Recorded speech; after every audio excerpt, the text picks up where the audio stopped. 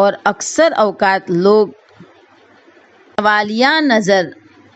سوالیہ نظروں سے دیکھیں، انگشت نمائی کرتے رہیں، تو کیا ایسی صورت میں نقاب پہننا بدنامی شمار ہوگا اور اس کا اتارنا واجب ہوگا؟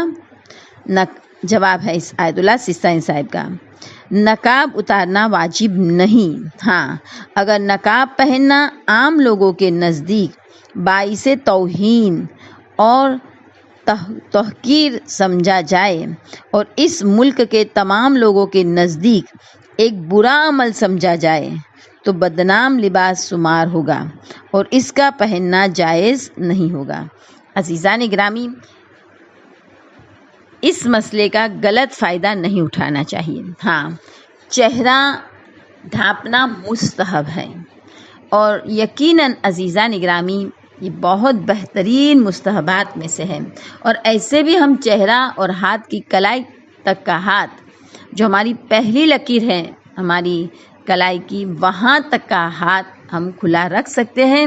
پیروں کو کھلے رکھنے کی اجازت نہیں ہے، مگر اس میں بھی یہ شرط ہے کہ فساد ہونے کا ڈر نہ ہو، یا کسی کو پھنسانے کا کہ کسی بھی قسم کی عزیزان گرامی عورت کا مقصد مرد کو لبھانے کا نہ ہو۔ مگر عزیزان گرامی، نقاب پہننا مستحبات میں سے ہے، مگر کہیں جگہ کہیں ملکوں میں یہ دیکھا جاتا ہے کہ وہاں پر جو نقاب پہننے والی عورتیں ہوتی ہیں ان کو عزیزان گرامی حیرت کی نظروں سے دیکھا جاتا ہے، تعجب کی نظر سے دیکھا جاتا ہے، اکثر اوقات لوگ سوالیہ نظروں سے دیکھتے ہیں، انگشت نمائی کرتے ہیں۔ کے جواب میں سستانی صاحب نے کہا ہے کہ نقاب پہننا عام لوگوں کی نزدیک باعث توہین ہو اور تحقیر سمجھا جائے اور اس ملک کے تمام لوگوں کے نزدیک ایک برا عمل سمجھا جائے تو بدنام لباس شمار ہوگا اور اس کا پہننا جائز نہیں ہوگا۔ عزیزوں، آج کے لیے ہم دوسرا ایک مسئلہ دیکھتے ہیں، نمبر 515۔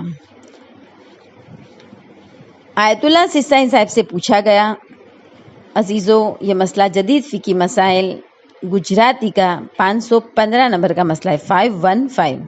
عورતને વાસનાની નિયતથી ગળે લગાડવું અને ચુંબન કરવાનો શું હુકમ છે, તેમજ છેડછાડ કરવાનો શું હુકમ છે, અને જો વાત આગળ વધી જાય તો તેનો શું હુકમ છે? જવાબ, આ બધા કામો હરામ છે પણ તેના દરજ્જા અલગ અલગ છે। یہی مسئلہ ہم اردو میں دیکھ رہے ہیں۔ مسئلہ نمبر 516، જદીદ ફિકી મસાઇલ ગુજરાતી। શું કોઈ પર્દાદાર સ્ત્રીના માટે જાયઝ છે કે તે કોઈ પુરુષ ડ્રાઈવરથી ડ્રાઇવિંગ શીખે, જ્યારે કે ડ્રાઇવિંગ શીખવા દરમિયાન ઉસ્તાદ એટલે કે શીખવાડવાવાળા અને સ્ત્રી સિવાય કોઈ ત્રીજી વ્યક્તિ, કોઈ ત્રીજો શખ્સ એવો વચ્ચે નથી હોતો અને એ સંજોગોમાં કોઈ હરામ કૃત્ય થવાનો પણ ખતરો નથી હોતો? જવાબ છે કે જો કોઈ નૈતિક પતન અને ભટકવાનો ખતરો નથી તો કોઈ વાંધો નથી۔ یہ مسئلہ اردو توجیہ المسائل مسئلہ نمبر ہے 516۔ کیا باحجاب خاتون کے لیے جائز ہے کہ وہ مرد استاد سے گاڑی کی ڈرائیونگ سیکھے، جبکہ سیکھنے کے دوران مرد استاد اور خاتون کے علاوہ کوئی تیسرا آدمی نہیں ہوتا اور فعل حرام میں مبتلا ہونے کا خطرہ بھی نہیں ہوتا؟ جواب ہے آیت اللہ سستانی صاحب کا کہ اگر گمراہی اور اخلاقی بگاڑ سے محفوظ ہو تو کوئی حرج نہیں ہے۔ عزیزان گرامی، کبھی شیطان کے وسوسے میں نہیں آنا ہے اور بہت ہی احتیاط سے ان مسئلوں سے استفادہ حاصل کرنا ہے۔ آؤ ہم اپنے موضوع پر آتے ہیں۔ اس سے پہلے پڑھانے کے دو چھوٹے چھوٹے عمل کہ دوسروں کی غیر موجودگی میں ان کے لیے دعا کریں۔ دوسروں کی غیر موجودگی میں ہم جب ان کے لیے دعا کرتے ہیں، خدا ہمارے رزق میں اضافہ کر دیتا ہے۔ عزیزان گرامی، جب ہم دوسروں کے لیے دعا کرتے ہیں ہماری 1,00,000 حاجتیں پوری ہوتی ہیں، فرشتے ہمارے لیے دعا مانگنے لگتے ہیں۔ اور ایک دوسری چیز عزیزان گرامی، نماز شب پڑھنے والے کے لیے پروردگار عالم نے کشادہ رزق کی جامن گیری لی ہے. نماز شب پڑھنے والے کے لیے کشادہ رزق کی جامن گیری لی ہے. لوگ حیران و پریشان ہیں روزی کے لیے، مگر عزیزان گرامی وقت سحر اگر جاگ کر اپنے خدا کی بارگاہ میں 11 رکعت نماز پڑھتے یا نہیں پڑھ سکتے تو 3 رکعت نماز پڑھتے، استغفار کرتے، دعا کرتے، عزیزان گرامی کبھی بھی ان کو رزق کی پریشانی نہ ہوتی. پروردگار عالم ہر ایک کو نماز شب ادا کرنے کی توفیق دے. وسائل الصیام میں یہاں تک حدیث ہے کہ جو نماز شب نہیں پڑھتا ہم میں سے نہیں ہے. عزیزو آیت اللہ سیسائی صاحب کی توجیہ المسائل میں بعد مغرب عشاء نماز شب کا وقت ہو جاتا ہے، یعنی وہ اسی وقت سے نماز پڑھ سکتے ہیں، مگر بہتر یہ ہے کہ جتنا صبح سے قریب پڑھیں گے انہیں زیادہ اجر ملے گا. عزیزان گرامی یہ نماز ہماری حیات جاویدانی ہمیشہ کی زندگی آخرت میں ہمیں بہت زیادہ کام آنے والی ہے. پروردگار عالم ہر ایک مومن مومنات کو نماز شب کی توفیق دے. اس لیے کہ آواز بلند صلوات اللہم صلی علی محمد وآل محمد وعجل فرجہم، جو جتنی زیادہ صلوات پڑھیں گا خداوند عالم اس کے رزق میں اضافہ کرے گا.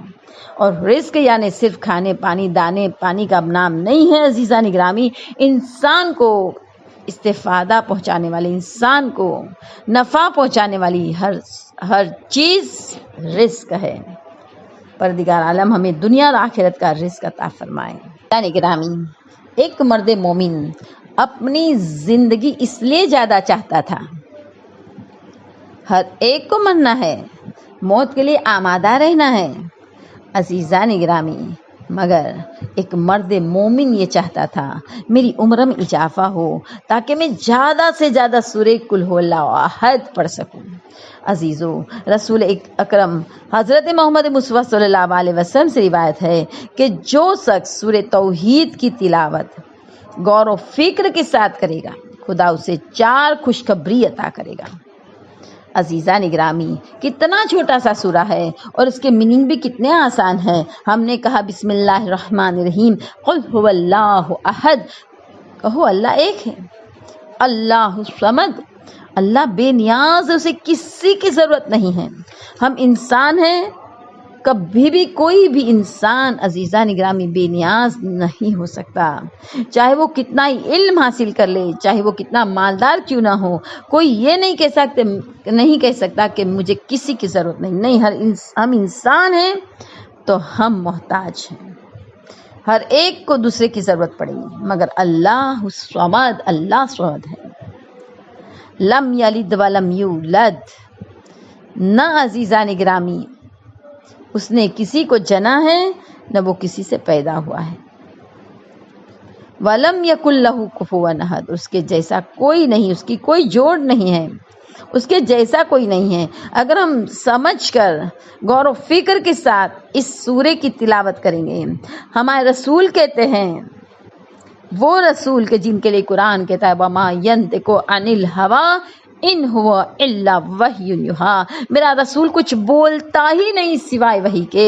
یعنی جو قال رسول اللہ صلی اللہ علیہ وسلم ہے وہ قال اللہ ہے، یعنی اللہ ہم کو پیغام دے رہا ہے. رسالت مآب کہتے ہیں کہ انہیں 4 خوشخبری دی جائیں گی. کون سی 4 خوشخبری؟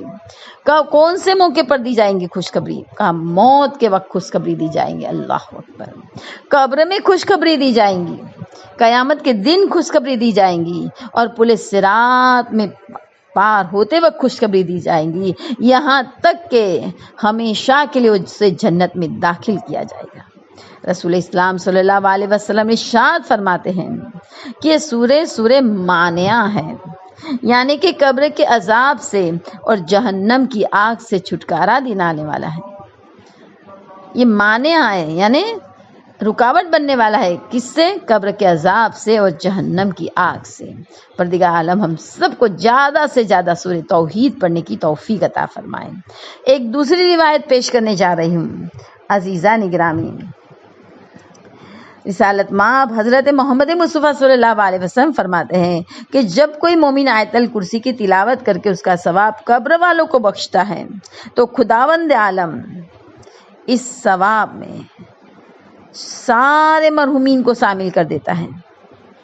ہم تو قبر والے کو بخشتے ہیں، مگر خداوند عالم سارے مرحوم یعنی جناب آدم سے لے کر آج تک جتنے اس دنیا سے چلے گئے سارے مرحوم کو شامل کر دیتا ہے، اور ایک ایک حرف کے بدلے میں ایک ایک فرشتے کو پیدا کرتا ہے، اور یہ تمام فرشتے ان کی جانب سے قیامت تک تسبیح کرتے رہتے ہیں۔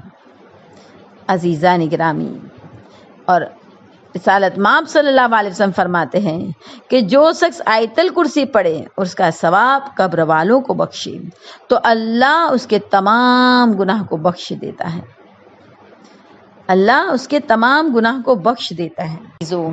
اگر ہم قبرستان جائے، دیکھیں آج ہم کریں گے اپنے ماں باپ کے لیے، اپنے مرحوموں کے لیے، کل ہماری اولاد ہمارے لیے عمل کریں گے، کل دوسرے لوگ ہمارے لیے عمل کریں گے۔ رسالت مآب صلی اللہ علیہ وسلم سے روایت ہے کہ جو شخص کوئی مومن کی قبر پر 7 مرتبہ سورہ انا انزلنا کی تلاوت کرے، 7 ٹائم، تو خدا ایک فرشتے کو مقرر کرتا ہے، اس قبر کے پاس اللہ کی عبادت کرتا رہتا ہے، اور اس فرشتے کی عبادت کا ثواب قبر میں دفن مومن کے نام اعمال میں لکھا جاتا ہے، اور قیامت کے دن جب وہ قبر سے اٹھے گا تو اس مرد مومن کو جو قبر میں سویا ہوا ہے جب قبر سے اٹھے گا، جس کے لیے ہم نے 7 مرتبہ سورہ انا انزلنا پڑھ دیا، اسے کوئی خوف نہیں ہوگا، کوئی ڈر نہیں ہوگا، یہاں تک کہ فرشتے عزیزان گرامی اس کے اعمال کی وجہ سے اسے جنت میں داخل کر دیں گے۔ امام علی رضا غریب بادشاہ خراسان جامع السامعین ارشاد فرماتے اللہم صلی علی محمد وآل محمد وجل فرجہم، کہ اگر کوئی مومن بندہ کوئی مومن کی قبر کی زیارت کے لیے جائے اور قبر پہ 7 مرتبہ سورہ قدر پڑھے تو پڑھنے والے اور قبر میں دفن مرحوم کو اللہ بخش دے گا، یعنی ہماری بھی بخشش ہو گئی اور جو قبر میں اس کی بھی بخشش ہو گئی۔ عزیزو، کبھی بھی قبرستان جاؤ ضرور 7 مرتبہ انا انزلنا پڑھ کے انہیں بخش دو۔ گرامی، اب میں چاہتی ہوں کہ میں قبر کے خوف سے اپنی اللہ کی حفاظت میں رہوں۔ عزیزو، وہ کیڑے مکوڑے کا گھر، وہ تنہائی کا گھر، وہ غریب خانہ جہاں اکیلا رہنا ہے، میں چاہتی ہوں کہ وہاں مجھے کوئی خوف نہ ہو، وہاں مجھے کوئی ڈر نہ ہو۔ کہتے ہیں کہ سوتے سے وقت سورہ تکاثر پڑھیں، بسم اللہ الرحمن الرحیم، الہاکم التکاثر حتی زرتم المقابر کلا سوف تعلمون ثم کلا سوف تعلمون کلا لو تعلمون علم الیقین لترون الجحیم ثم لترونها عین الیقین ثم لتسألن یومئذ عن النعیم۔ بس یہ سورہ آپ کو سوتے وقت پڑھنا ہے، چھوٹا سا سورہ ہے۔ پروردگار عالم ہم سب کو یہ عادت ہمارے اندر ہو کہ ہم یہ سورہ پڑھ کے سو۔ اگر آپ چاہتے ہیں کہ جنت خرید کے بعد میں سو جاؤ، اللہ اکبر، کیا جنت اتنی سستی ہے کہ سوتے سوتے خرید لے؟ ہاں، ہم بستر پہ گئے 10 مرتبہ محمد اور آل محمد پر درود پڑھ دیا، تم نے جنت خرید لی اور اب تم سو رہے ہو۔ عزیزان گرامی، دیکھیں ایسے بہترین عمل میں بتا رہی ہوں، آپ بھول نہ جانا۔ اگر آپ سے ہو سکے ایک قلم اور بک لے کر لکھ لو، خود بھی پڑھو، دوسرے کو بھی بتاؤ، ثواب زاریہ کا سبب بنو عزیزو۔ سورہ یاسین، امام جعفر صادق علیہ السلام فرماتے ہیں ہر چیز کا ایک دل ہوتا ہے، قرآن کا دل سورہ یاسین ہے، اور جو سونے سے پہلے یا دن میں پڑھیں گا، عزیزان گرامی، پورا دن بلاؤں سے، آفتوں سے، مصیبتوں سے، بلاؤں سے محفوظ رہے گا۔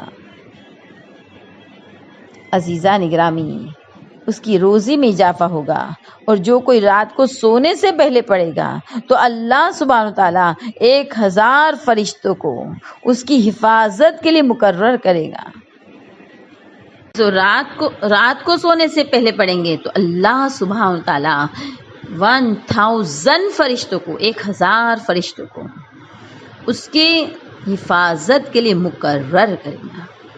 عزیزان گرامی، اب میں نے تو ترجمہ کر دیا کہ 1000 یعنی 1000، مگر ہو سکتا ہے کہ یہ ترجمہ بالکل غلط ہو۔ کیوں؟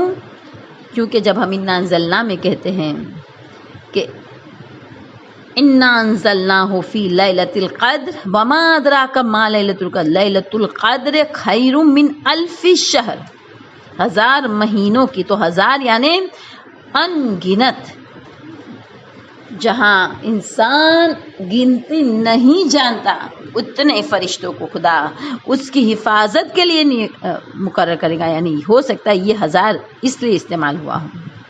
عزیزو، یہ فرشتے کریں گے کیا؟ عزیزو، یہ فرشتے شیطان مردود سے ہمیں بچائیں گے اور ہر آفت سے ہمیں بچائیں گے۔ اور جو کوئی سورہ کی تلاوت کرے اور اسی دن مر جائے، ابھی عادت ہوگی ہماری تو ہم نے تلاوت بھی کی ہوگی اس دن، اور اگر مر گئے ہم تو ہم اللہ سبحانہ تعالیٰ میں جنت میں داخل کرے گا۔ اور جب ہمارا غسل دیا جائے گا، یعنی میرے دوست، میرے احباب مجھے غسل دے رہے ہوں گے، اس تختے پہ مجھے الٹ پلٹ کے پانی ڈال رہے ہوں گے، 30,000 فرشتے آ جائیں گے۔ کیا کریں گے وہ لوگ؟ 30,000 فرشتوں کا کیا کام ہے؟ وہ لوگ استغفار کریں گے، اور عزیزان گرامی قبر تک جنازے میں ساتھ رہیں گے۔ بھائی کیا کیا تھا اس نے؟ آج سورہ یاسین پڑھی تھی، اور استغفار کرتے رہیں گے۔ یہاں ہو سکتا ہے انسان جو ہمارے جنازے کے ساتھ وہ دنیا کی بھی باتیں کر لیتے ہیں، مگر یہ فرشتے جو 30,000 ہمارے ساتھ ہے، سوچے تو صحیح، 30,000 30,000۔ عزیزان گرامی، یہ لوگ کیا کریں گے؟ یہ لوگ استغفار کریں گے۔ یعنی میں سمجھتی ہوں عزیزو، یہ 30,000 فرشتے، یہ معصوم فرشتے کی دعا جسے خدا نے مقرر کیا، خدا رد تو نہیں کرے گا۔ عزیزو، ہماری قبر آنے سے پہلے خدا عالم ہمارے گناہوں کو بخش دے گا۔ جب اسے قبر میں اتارا جائے گا تو یہ فرشتے قبر کے اطراف کھڑے ہو جائیں گے، اللہ کی عبادت کریں گے، اور ثواب ہمارے لیے رہے گا۔ اور قبر کو اتنی وسیع کر دی جائے گی کہ ہماری نظریں جہاں تک نہ پہنچ سکیں، جہاں تک ہماری نظریں کام کرتی وہاں تک پھیلا دی جائیں گی۔ اور عزیزان گرامی، قبر کے خوف سے ہم امان میں آ جائیں گے۔ قبر میں ایک نور روشن رہے گا جس کی روشنی آسمان تک پہنچی رہے گی، یہاں تک کہ اللہ اسے قبر سے باہر نکالیں گے۔ وہاں تک عزیزان گرامی قبر میں نور روشن رہے گا، روشنی آسمان تک پہنچ جائیں گی۔ اور جب قبر سے نکالے جائیں گے تو جب تک صراط میزان پر سے عزیزان گرامی پار ہونے کی اجازت نہ مل جائے، پروانہ نہ مل جائے صراط پار ہونے کا، وہاں تک فرشتے اس کے ساتھ ساتھ چلیں گے، اس کے ساتھ باتیں کریں گے، ہنستے چہرے کے ساتھ اسے ہر نیکی کی خوشخبری دیتے جائیں گے۔ یعنی عزیزان گرامی، یہ سخت منزل بھی آسان اور خوشگوار ہوگی عزیزو۔ اور اللہ نے جو جگہ مقرر کی ہے اس جگہ اسے کھڑا رکھا جائے گا، اور ملائکہ بھی وہاں کھڑے رہیں گے عزیزو۔ سب سے بڑی بات تو یہ ہے، ایک صلوات پڑھو تو میں یہ سب سے بڑی بات آپ کو کہوں کہ عزیزو، جو سورہ یاسین پڑھے اس دن اس دنیا سے چلا جائے تو اس کے لیے کیا ہے، یہاں تک کہ اسے خدا کے حضور میں عزیزان گرامی قرب کے مقام پر کھڑا رکھا جائے گا۔ اللہم صلی علی محمد وآل محمد، اللہ اکبر۔ مجھے یہ سب سے بڑی خوشخبری لگ رہی ہے، اس سے بڑی کوئی خوشی نہیں ہو سکتی کہ ہم اللہ کے قرب کے مقام پہ کھڑے رہ جائیں، ہمیں اللہ کا قرب نصیب ہو عزیزو۔ یہ وہ قرب کی جگہ پہ کھڑے رہیں گے جہاں فقط ملائکے مقربین ہوگے اور انبیاء مرسلین ہوگے۔ یہ شخص انبیاءوں کے سانہ بسانہ کھڑے رہے گا عزیزو۔ اگر ہم یاسین پڑھ کے اس دنیا سے گئے ہیں تو ہم انبیاءوں کے ساتھ کھڑے رہیں گے اور کوئی خوف نہیں ہوگا۔ اللہ سبحانہ تعالیٰ فرمائیں گا، اے میرے بندے صفات کر، جس کی تو صفات کرے گا اس کی میں قبول کریں گا، یعنی ہم اپنے رشتہ داروں کے، دوست، مومن مومنات کی شفاعت کریں گے۔ خدا کہیں گا اے میرے بندے مانگ، آج تو جو مانگے گا میں تجھے عطا کروں گا۔ پھر وہ شفاعت کرے گا، اگر میں یاسین پڑھ کے دنیا سے گئی ہوں تو میں سب کی شفاعت کروں گی، اور پھر عزیزو خدا سے سوال کروں گی کیا، اور جو سوال کروں گی اللہ سبحانہ وتعالیٰ سب کچھ مجھے عطا کرے گا۔ حساب میرا نہیں لیا جائے گا، مجھے لوگوں کے ساتھ کھڑا نہیں کیا جائے گا، پورے صراط پر میرا پیر پھسلے گا نہیں۔ کیوں؟ اس لیے کہ میں نے جس دن یاسین پڑھی اسی دن میری موت آ گئی۔ ملائکہ اس کے نام اعمال کو کھول کے دیں گا، اور جب وہ خدا کی عدالت سے باہر آئیں گے لوگ کہیں گے سبحان اللہ سبحان اللہ، اس بندے کو دیکھو، اس کے نام اعمال میں تو کوئی خطا ہی نہیں ہے۔ اور وہ شخص اس دن ایک آواز بلند صلوات پڑھے تاکہ میں یہ خوشخبری آپ کو سناؤں، اللہم صلی علی محمد وآل محمد وعجل فرجہم، اور وہ شخص اس دن حضرت محمد مصطفیٰ صلی اللہ علیہ وسلم کے ساتھیوں میں ہوگا۔ اللہ اکبر۔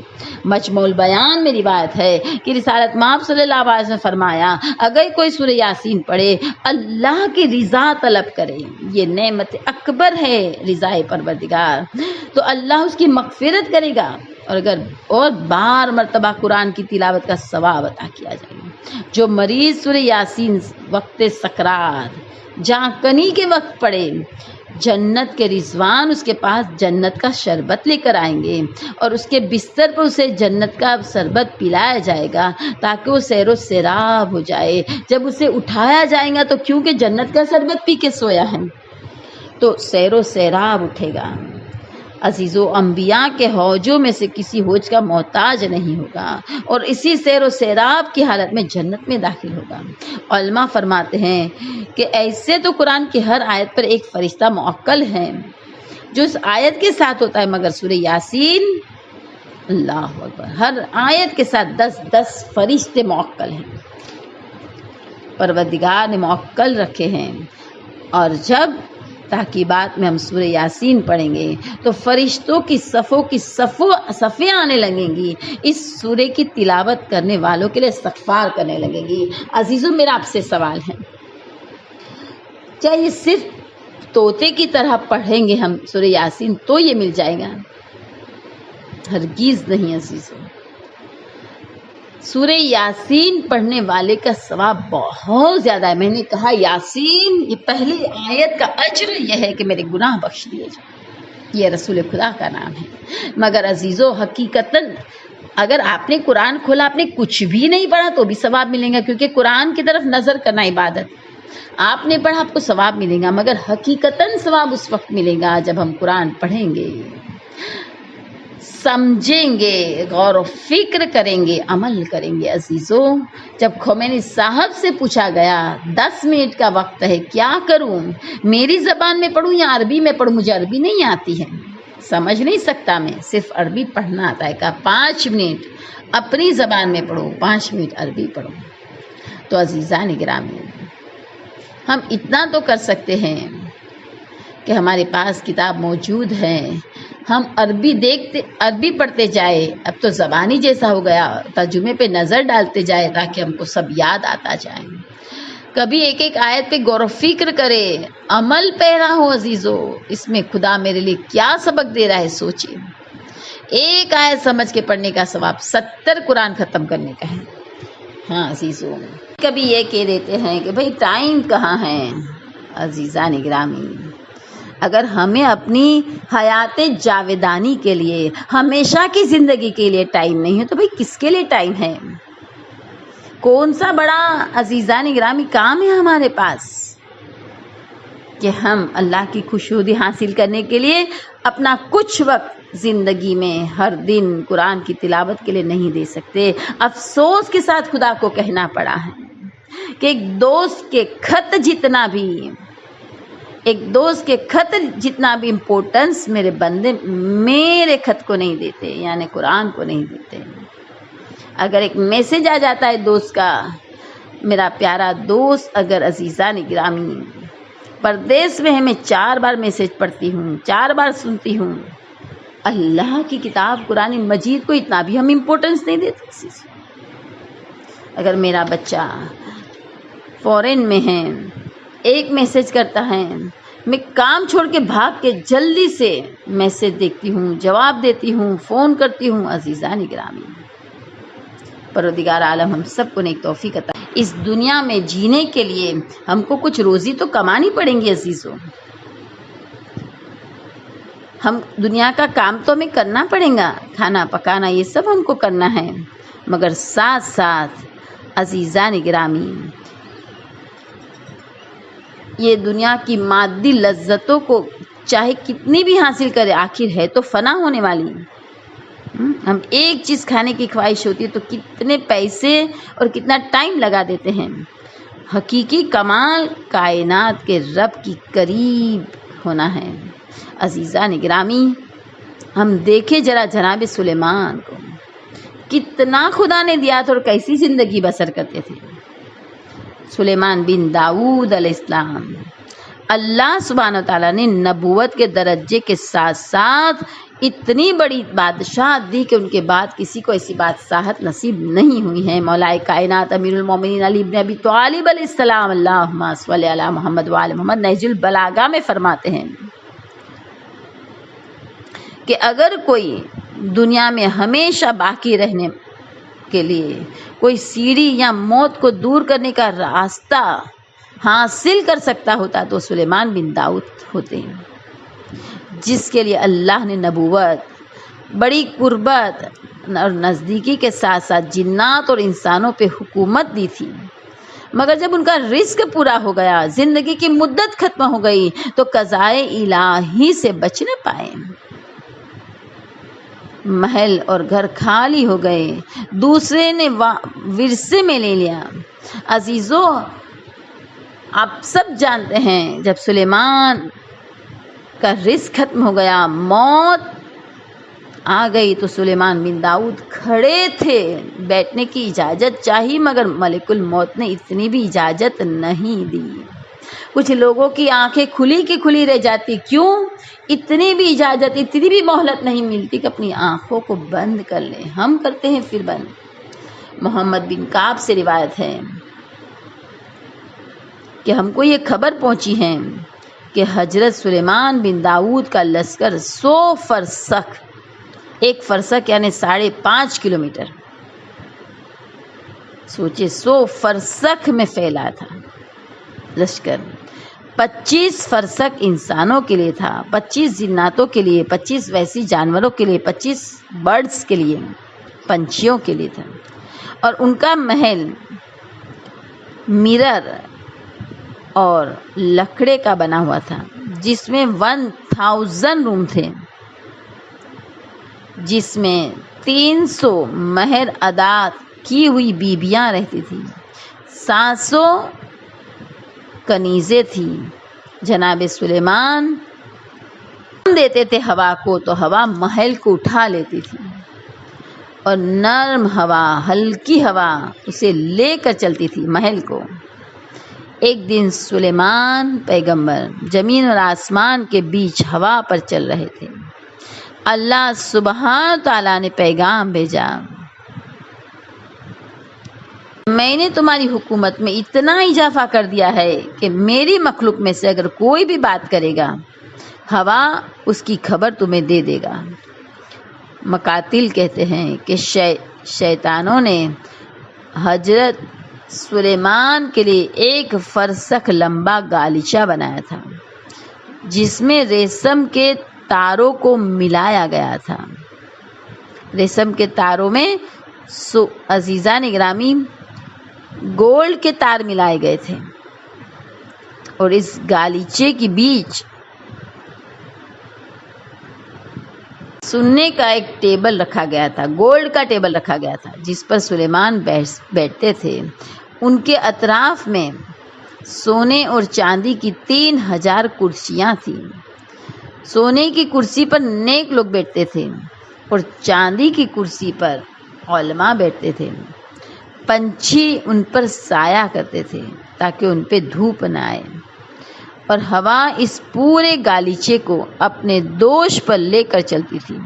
صبح سے لے کر شام تک 1 مہینے کا فاصلہ طے کر لیتی تھی اور شام سے لے کے صبح تک 1 مہینے کا راستہ طے کر لیتی تھی۔ پروردگار عالم قرآن مجید میں فرماتے ہیں، اور ہم نے سلیمان کے لیے تیز ہوا کو مسخر کر دیا تھا جو سلیمان کے حکم سے زمین پر چلتی تھی، جس میں ہم نے برکت دے رکھی تھی، اور ہم ساری چیزوں کو جانتے ہیں۔ اور شیطانوں میں سے کچھ ایسے تھے جو ان کے لیے دریا میں ڈوبکی لگاتے تھے، غوطہ لگاتے تھے اور دوسرے کام بھی کرتے تھے، اور ہم ان ساروں کی حفاظت کرنے والے ہیں۔ اگر آپ پڑھنا چاہتے ہیں اس چیز کو تو سورہ انبیاء آیت نمبر 81، 81 اور 82 میں پڑھ سکتے ہیں۔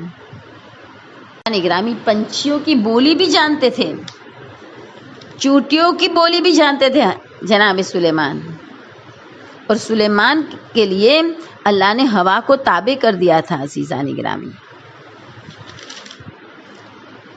گرامی، جناب سلیمان پیغمبر کا ذکر سورہ انبیاء میں ہوا ہے، آیت نمبر 81، 82، سورہ نمل میں ہوا ہے 15 اور 16 میں آیت نمبر، اور سورہ سبا آیت نمبر 12 اور 13 میں ہوا ہے، سورہ سواد میں آیت نمبر 36 سے 40 میں ہوا ہے۔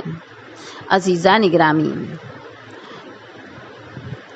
اتنی زیادہ فضیلت تھی، اتنا کچھ دے رکھا تھا جناب سلیمان کو، اتنی بڑی حکومت، اتنی بڑی ستہ، مگر کھاتے کیا تھے؟ عزیزان گرامی، جو کا آٹا بھوسے کے ساتھ بغیر چھانے جو کا آٹے کی روٹی کھاتے تھے۔ مہمانوں کے لیے گیہوں کے بہترین آٹے کی روٹی اور گوشت بناتے تھے، مگر خود جو کے آٹے کی روٹی کھاتے تھے۔ عزیزو، جو کے آٹے کی بہت زیادہ فضیلت ہے، یہاں تک میں نے سنا ہے کہ ہم پر جتنی فضیلت اہل بیت علیہ السلام کو اتنی فضیلت گیہوں پر جو کو ہے، کھانا چاہیے۔ اب دیکھیں چھٹی امام فرماتے ہیں کہ جناب سلیمان اپنے مہمانوں کو گوشت اور روٹی کھلاتے تھے، مگر اپنے گھر والے کو آٹے کی روٹی کھلاتے تھے اور خود جو کی روٹی پہ گزارا کرتے تھے۔ چھٹی امام فرماتے ہیں کہ ایک وہ تسبیح جسے اللہ قبول کر لے آل داؤد کو ملی ہوئی تمام نعمتوں سے بہتر ہے۔ اللہ اکبر، یعنی مگر ایک مرتبہ کہہ دوں لا الہ الا اللہ، تو یہ جناب سلیمان بن داؤد کو جو کچھ نعمتیں ملی اس سے بہتر ہے۔ عزیزان گرامی، دوسری روایت میں اس کی وجہ بتاتے ہیں امام، کیونکہ تسبیح کا ثواب باقی رہنے والا ہے، جبکہ سلیمان کی حکومت فنا ہونے والی ہے، اور فنا کو باقی کے ساتھ کوئی تبادلہ نہیں ہوتا۔ عزیزوں، اگر میں یوں کہوں کہ اللہ سبحانہ تعالیٰ نے جناب سلیمان کی اس دعا کو قرآن میں نوٹ کیا ہے، پروردگار مجھے ایسی حکومت دے کہ میرے بعد کسی کے لیے نہ ہو۔ عزیزوں، ہم نے کبھی ایسا مانگا کہ بس مجھے دے، میرے سوا کسی کو نہ دے؟ نہیں، یہ تو کنجوسی عزیزوں، کہ میں کہوں کہ مجھے ایسا بہترین گھر دے اور کسی کے پاس ایسا گھر نہ ہو۔ ارے خدا جس کو دینا چاہے پہلے تو پروردگار سب کو دے، بعد میں مجھے دینا، ایسا کہنے والے بھی لوگ ہوتے ہیں، ایسا کہنے والے بھی لوگ ہوتے ہیں خدا ہم سب کو دے۔ سلیمان نے ایک ایسی دعا کر دی ہے کہ ایسی حکومت دے کہ میرے بعد کسی کے لیے، یہ تو کنجوسی ہے، اور ایک پیغمبر خدا کنجوس نہیں ہو سکتے۔ عزیزان گرامی، جبکہ یہ پیغمبر ایسے ہیں کہ اونی کپڑے پہنتے تھے، اور جب اندھیرا ہو جاتا تھا تو اپنے ہاتھوں کو اپنی گردن پہ باندھ کر پوری رات بارگاہ عبادت میں کھڑے کھڑے روتے تھے، کھجور کی چٹائی پر سوتے تھے جو چٹائی خود بنتے تھے۔ اتنی سادگی زندگی، اللہ کے پاس حکومت کیوں مانگی، اور واپس ایسی حکومت مانگی کہ دوسرے کسی کو نہ ملے۔ عزیزان گرامی، اس سوال کا جواب یہ ہے کہ اتنی بڑی حکومت اس لیے مانگی تاکہ کافر بادشاہوں پر غلبہ پا سکے،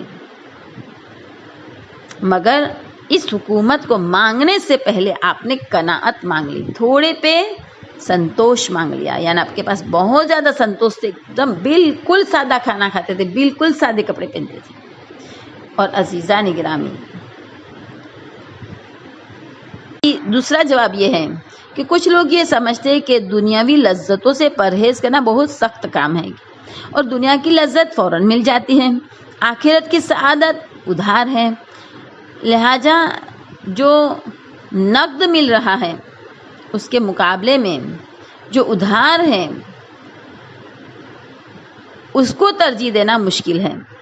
جناب سلیمان نے دعا کی، پروردگار مجھے وہ حکومت دے جو انسانوں کو سے بھی زیادہ ہو اور میں کامل طاقت رکھنے والا ہوں، پھر بھی دنیا سے پرہیز کی حالت میں رہوں، تاکہ لوگوں پہ یہ ظاہر ہو جائے کہ مال دنیا کا ہونا اللہ کی فرما برداری سے نہیں روکتا۔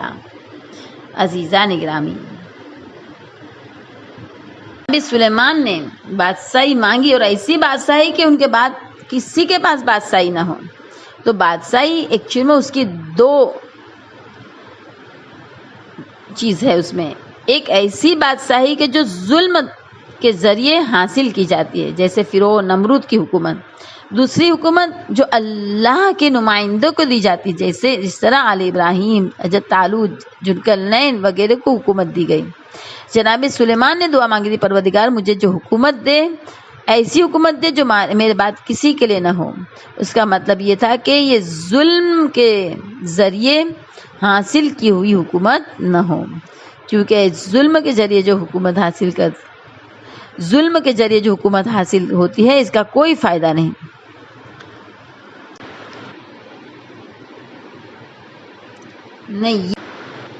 کبھی یہاں سلیمان پیغمبر نے جو دعا مانگی اس لیے کہ کسی ظالم کو یہ عہدہ نہ ملے۔ سلیمان کے لیے بات حدیث میں آئی ہے کہ آپ جب صبح اٹھتے تھے اور معاشرے کے مالداروں پہ ان کی نظر پڑتی تھی تو آگے نکل جاتے تھے، یہاں تک کہ مسکین اور غریب تک پہنچتے تھے، ان کے بیچ میں بیٹھ جاتے تھے، مسکینوں اور غریبوں کے بیچ، اور فرماتے تھے مسکینوں کے ساتھ دوسرا مسکین بھی آ کر بیٹھا ہے۔ عزیزان گرامی، مسکین یعنی فقیر سے بھی کم روزی جس کے پاس وہ، تو اگر سلیمان ایسے ہے تو فخر سلیمان اہل بیت علیہ السلام کی زندگیاں کیسی ہوگی۔ عزیزان گرامی، سخاوت میں، رحم دلی میں عزیزو کوئی چیز نہیں چھوڑی، دوست تو دوست دشمنوں کو بھی عطا کیا، چاہے وہ پہلے علی ہو، چاہے وہ آخری محمد ہو، عزیزان گرامی، یا فاطمہ زہرا ہو، یا رسول خدا ہو، عزیزو 14 کے 14 اتنی مدد کی، تھا تو بھی دیا، نہیں تھا تو بھی دیا ہے عزیزو، مگر لوگوں نے ان کی قدر نہیں کی۔ عزیزو افسوس کے ساتھ کہنا پڑا کہ زمانے کے امام آج بھی خون کے آنسو رو رہے ہیں ان مظالم پر۔ آؤ ہم سب ساتھ میں کربلا چلے۔ ہاں، ایسے اگر ہم کربلا نہیں جا سکتے تو تصور میں تو کوئی ہمیں روک نہیں سکتا عزیزو، کوئی نہیں روک سکتا۔ آؤ میرے ساتھ ہم کربلا چلے، آؤ زری مبارک کے پاس آئے، آؤ اس گنبد کے نیچے آئے جہاں دعا قبول ہوتی ہے۔ عزیزان گرامی، ایک شخص کھڑا ہے اور وہ شخص کھڑا ہوا رو رو کے دعا مانگ رہا ہے، عالم دین وہاں پر بیٹھے ہیں۔ اس شخص کو اس بے تابی سے روتے دیکھا تو قریب آ گئے، کہتے تھے خدا تجھے اس صاحب قبر کا واسطہ، میرے کریم آقا تجھے علی اکبر ولی اصغر کا واسطہ، مجھے ایک فرزند عنایت فرما۔ عالم دین سمجھ گئے یہ ایسے اولاد نہیں، رو رو کے امام کے گنبد کے تلے دعا مانگ رہا ہے، مگر عزیزو اس نے اس کے بعد عجیب دعا مانگی، خدا میرا وہ پرجن جوان ہو جائے۔ عالم دین نے کہا یہ بھی اچھی دعا مانگ لی، مگر پھر اس نے کہا پروردگار جو جوان ہو جائے تجھے کڑی الجوان علی اکبر کا واسطہ، اس جوان کو لے لینا تاکہ میں محسوس کروں کہ میرے مولا کی مصیبت، کس دردناک مصیبت کا سامنا میرے آقا نے کیا ہے۔ عزیز و عباس کی کمر نے، عباس کے غم نے کمر توڑ دی، علی اکبر کے غم نے آنکھوں کی بینائی لے لی تھی۔ جب آواز آئی تھی بابا آخری سلام لو، عزیزان گرامی میرا مولا اس طرح پہنچا ہے جیسے گھٹنیوں چلتا ہوا بچہ این علی کہتے جا رہے تھے۔ خدا آپ کو کسی غم میں نہ رلائے، مگر غم حسین میں رونا ہے تو اس طرح رو کے بی بی دعا دے کر جائے۔ کہیں میری بی بی کو یہ فریاد نہ ہو کہ تم اس طرح نہیں روتے جس طرح ایک ضعیف ماں اپنے جوان کے لاشے پہ روتی ہے۔ سر و سینہ پیٹ کر آوازیں بلند رویا کرو، اپنی عادت ڈال دو۔ عزیزان گرامی، علیم الدین نے کہا یا جب دعا مانگ رہا ہے، بچے کے موت کی دعا مانگ رہا ہے تاکہ احساس ہو حسین کی غریبی کا، حسین علیہ السلام کی مظلومی کا، حسین علیہ السلام کے غم کا۔ وہ علیم الدین نے اس کے ساتھ کچھ بات چیت کی۔ عزیزو، روزانہ ملتے رہتے تھے امام حسین کے روزے میں، دوستی پکی ہو گئی، گھر آنے جانے لگے، یہاں تک کہ ایک دوسرے کی وائف ایک دوسرے کو پہچاننے لگی۔ ایک مرتبہ علیم الدین کی وائف نے ان سے کہا تمہیں معلوم ہے تمہارے دوست کے وہاں بچہ آنے والا ہے؟ عزیزان گرامی، اور وہ دن آ گیا کہ پہلی دعا قبول ہو گئی، بچہ پیدا ہو بھی گیا۔ عزیزو، علیم الدین کہتے ہیں اللہ اکبر، پہلی دعا قبول ہو گئی۔ عزیزو، دن چلتے گئے، مہینے گھٹتے گئے، یہاں تک کہ بچہ جوان ہو گیا۔ علیم الدین کہتے میں نے کربلا سے باہر جانا چھوڑ دیا۔ ایک مرتبہ میرے دوست کے ساتھ میں کہیں جا رہا تھا، اچانک کسی نے کچھ خبر دی، میں نے جلدی سے اپنے دوست کو لے کر گھر پہنچا، کیونکہ خبر یہ آئی تھی کہ بچہ شدید بیمار ہے۔ عزیزو، جب دوست کو لے کر پہنچے، علیم الدین کہتے ہیں کہ میرا دل دھڑک رہا تھا کہ کہیں تیسری دعا قبول نہ ہو جائے۔ بچہ مانگا تھا مل گیا، جوانی مانگی تھی مل گئی، اب جوان کی موت مانگی تھی۔ عزیز و علیم الدین کہتے ہیں کہ میں نے تو کربلا سے باہر جانا چھوڑ دیا تھا، مگر اپنے دوست کے ساتھ کہیں گیا ہوا تھا، وہاں خبر دی گئی کہ بچہ شدید بیمار ہے۔ میں اپنے دوست کے ساتھ گھر پہنچا، جیسے ہی گھر کے دروازے پر پہنچا، اندر سے رونے کی آواز جو آ رہی تھی، جوان کی لاش پہ جو رو رہے تھے لوگ، میں سمجھ گیا تیسری دعا قبول ہو گئی۔ عزیزو، جب اندر گئے، اس نے شکر خدا کیا کہ خدا نے میری دعا کو قبول کر لیا۔ عزیزان گرامی، آخری دیدار کے لیے بچے کے چہرے کو کھولا گیا۔ ایک مرتبہ باپ محبت سے جھکا تاکہ بچے کی پیشانی پہ بوسہ دے۔ عزیزان گرامی، علیم الدین کہتے ہیں جنازہ اٹھا، قبر کے سپرد ہو گیا، مگر میرے دوست کی کمر جب تک وہ زندہ رہا سیدھی نہ ہوئی۔ ہائے علی اکبر کا غم، ہمارے بچے بھلے کیسے ہی خوبصورت ہو، دیندار ہو، متقی ہو، مگر علی اکبر جیسے نہیں ہو سکتے۔ اکبر تو ہم سبھی ہے، پیمبر ہیں۔ خدا آپ کو کسی غم میں نہ رلائے سوائے غم حسین، سوائے غم اہل بیت۔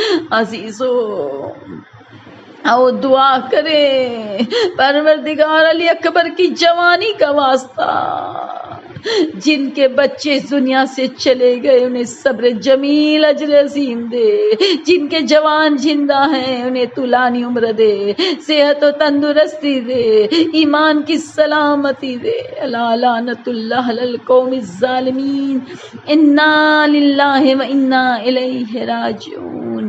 اللہم صلی علی محمد و آل محمد وعجل فرجہم۔ بسم اللہ الرحمن الرحیم۔ یا ہاتھوں کو اٹھا دے۔ یا رب یا رب یا رب یا رب یا رب یا رب۔ پروردگار، تڑپتے دل کے ساتھ، بہتے آنسوں کے ساتھ، سب سے اہم دعا یہ ہے تیری آخری حجت بقیت اللہ امام زمانہ کے ظہور میں تعجیل فرما، ہمیں ان کے اوان انصار تابع فرمان شیعہ سے بنا دے، ہمارے امام کو ہم سے راضی و خوشنود کر کے ہم پر احسان فرما۔ کل مومن مومنات دنیا میں جہاں کہیں بھی ہیں خدا تو ان کی جان، مال، عزت، ایمان، اولاد کی حفاظت فرما۔ پرچم اسلام کو سر بلند کر، پرچم کفر کو سر نگو کر، تمام مومن مومنات دنیا میں جہاں کہیں بھی ان کی جان، مال، عزت، ایمان، اولاد کی حفاظت فرما۔ پروردگار جانکنی کے وقت سے لے کر قبر کی پہلی رات، فشار قبر، منکر و نکیر کے سوال و جواب، عالم برزخ کا طولانی زمانہ، حشر نشر، پل صراط، میزان، ہر جگہ ہر جگہ ہر جگہ اپنے فضل سے کام لینا ہم سے، ہمارے مرحومین سے، ہمارے ماں باپ پر اس طرح رحم کر جس طرح انہوں نے ہمارے بچپنے میں ہم پر رحم کیا ہے۔ ہمارے مرحومین کی مغفرت فرما، ان کے عالم برزخ کے زمانے کو جگمگا دے، انہیں جوار معصومین میں جگہ عنایت فرما۔ پروردگار تجھے محمد اور آل محمد کا واسطہ، جو دعا تیرے نیک بندوں نے مانگی اس میں نیک حصہ عطا فرما۔ مثل محمد اور آل محمد زندگی، ان کے جیسی موت، ان کے جیسی خیر، ان کے جیسی توفیق، ان کے جیسی نیت عنایت فرما۔ ربنا تقبل منا انک انت السمیع العلیم۔ سبحان ربک رب العزت عما یصفون والسلام علی المرسلین والحمد للہ رب العالمین برحمتک یا ارحم الراحمین۔ اللہم صلی علی محمد وآل محمد وعجل فرجہم۔ اعوذ باللہ من الشیطان الرجیم۔ بسم اللہ الرحمن الرحیم۔ الحمد للہ رب العالمین الرحمن الرحیم مالک یوم الدین ایاک نعبد و ایاک نستعین اہدنا الصراط المستقیم صراط الذین انعمت علیہم غیر المغضوب علیہم ولا الضالین۔ بسم اللہ الرحمن الرحیم۔ قل هو اللہ احد اللہ الصمد لم یلد ولم یولد ولم یکن له کفوا احد۔ بسم اللہ الرحمن الرحیم۔ قل هو اللہ احد اللہ الصمد لم یلد ولم یولد ولم یکن له کفوا احد۔ بسم اللہ الرحمن الرحیم۔ قل هو اللہ احد اللہ الصمد لم یلد ولم یولد ولم یکن له کفوا احد۔ اللہم صلی علی محمد وآل محمد، اللہم صلی علی محمد وآل محمد وعجل فرجہم۔ اللہم صلی علی محمد وآل محمد، اللہم صلی علی محمد وآل محمد وعجل فرجہم۔ اس سورہ فاتحہ مجلس کا مسئلہ مسائل کا اجر و ثواب، پنجتن پاک، 12 امام، 14 معصوم، 72 شہید، تمام اہل بیت، تمام اہل حرم، جامع مسلم علیہ السلام، فرزندان مسلم علیہ السلام، ارواح 1,24,000 پیغمبر کو ہدیہ کرتے ان کے طفیل صد کے وسیلے میں کل مرحوم مومنات، بانی مجلس حاجی مجلس کے تمام مرحوم، خصوصاً محمد علی ابن حسین علی نرسی لمنی والا، حاجی یوسف حسین ابن خوشحال بھائی، زہرا بن نرسی، حاجی اصغر علی ابن رجب علی، نایانی فیملی کے مرحومین، بوجانی فیملی کے مرحومین کو